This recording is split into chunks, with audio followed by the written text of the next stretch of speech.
तो 16 जनवरी रे गोटे ग्रेभियंस बा गोटे कम्प्लेन दिया जे जेटी जो एटी असिस्टेंट टीचर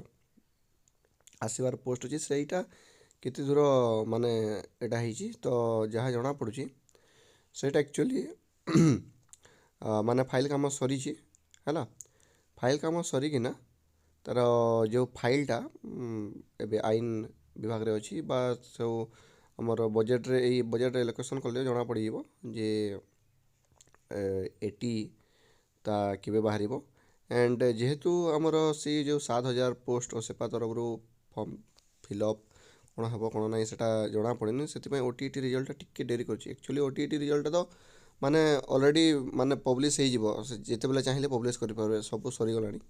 है यही वीकटा गोटे आम भाविकी चलवा जो नेक्स्ट वीक चल आसो फेब्रुआरी से ही मसरे एका से सॉरी से सप्ताह एका ओटीटी रिजल्ट आसीज कारण डीएलईडी रिजल्ट यही काली बोधे प्रकाश पाई बीएससी तरफ तो ता पाखे कौन से काम ना ओटीटी रिजल्ट देदेव बोधे लगुच ओ ट्रिपल एस एसएसडी तरफ जो हिंदी पीटी आउ जो संस्कृत थे एडिशनल लिस्ट आसी डीवी माने जो माने स्किप कर देछंती बा जो मान जो पोस्ट बची माने रही जाइए ताकू भी फिलअप करा जिवो जदि सेवक सेविका क्षेत्र में भी यह होची तो पूरा 100% पोस्ट फिलअप हेले सबू छुआ माने जॉब पाइबे जहाँकि गोटे भल कथा देखा जाऊ एसएसडी सेवक सेविका कौन करुँची है।